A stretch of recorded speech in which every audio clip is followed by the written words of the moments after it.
At the end of autumn 1930, Germany experienced a profound political and social crisis, bringing the country to the brink of collapse despite the recent parliamentary elections. The Social Democratic Party remained the strongest parliamentary force, but it was unable to control the rapid political rise of the neo-Nazis, who saw their seats increase by a staggering 800%, becoming the second most powerful party in the country. This is the rise of Hitler. Meanwhile, the communists made limited gains, particularly in the Berlin Central District, while centrist, liberal and traditional right-wing parties suffered heavy losses. This exacerbated the political polarization in Parliament and further weakened the democratic system in the Weimar Republic. At the popular level, German cities were gripped by social unrest due to soaring unemployment, which reached nearly 500,000 people, including tens of thousands of striking workers, especially in the metal industry. The streets of Berlin witnessed violent clashes between Nazis and leftists, including threats against Jewish citizens, shootings and acts of vandalism targeting shops and cafes in the city centre. Some of these attacks were organised and clearly politically motivated, demonstrating the Nazi Party's ability to mobilise the public through violence with impunity. Although Hitler denied his party's involvement in these events, subsequent investigations and recurring patterns revealed the direct involvement of Nazi elements in the vandalism and attacks on Jewish property. Politically, Chancellor Heinrich Brüning sought to mitigate tensions and address the rising Nazi power by opening channels of communication with Adolf Hitler, Hermann Göring and Wilhelm Frick, aiming to explore the possibility of cooperating with the government or integrating the Nazis as a loyal opposition to the regime. However, Hitler rejected any form of cooperation, emphasizing his party's independence and its pursuit of power solely through legal means. At the same time, he maintained a duplicitous rhetoric that contained an explicit threat.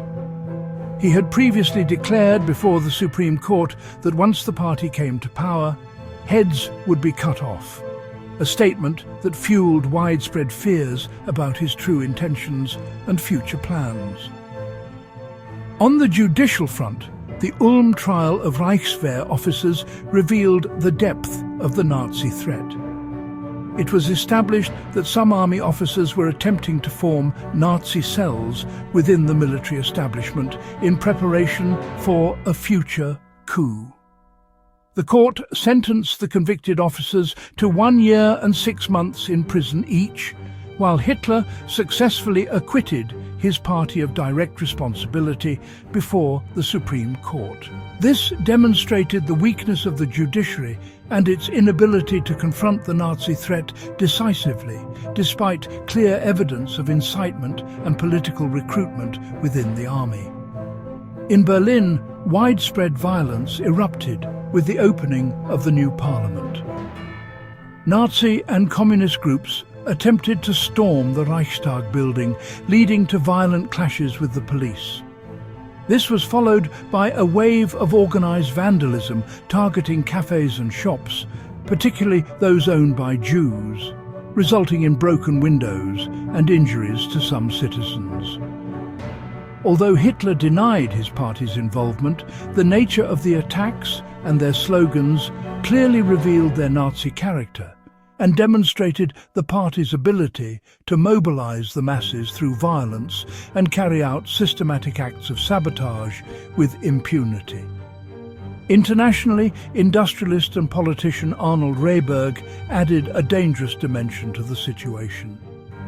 He published a letter in a French newspaper warning of Soviet plots to exploit German nationalists and incite Germany and Russia into a war against Poland, which could lead to a wider European conflict. Rehberg also linked Mussolini to an Italian plan to control the Mediterranean and establish an empire similar to ancient Rome, adding a layer of intertwined geopolitical threats among the major European powers and reflecting the fragility of stability on the continent. In Parliament, Brüning faced another vote of no confidence from Nazis and communists, but the Social Democratic Party supported the government to avoid new elections that could empower the extremists. This support allowed Brüning to remain in power, but he was forced to continue ruling by presidential decrees due to the weakness of the parliamentary majority, which highlighted the fragility of the political system and gave the impression that parliamentary democracy was in danger of collapse in light of rising extremism and political violence. And now, some of the most pressing questions on the minds of the German people, posed by October 1930, are: will Brüning get a break? Were the Nazis truly as innocent as they claimed at the trial?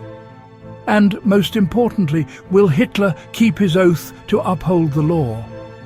Will Germany and the United States attack Poland together, with France intervening on Poland's behalf? Will there be further Nazi raids on Jewish citizens and businesses? Will we witness more Nazi raids on Jewish citizens and businesses? Will there be another German election in 1930? Don't forget to subscribe. See you next time.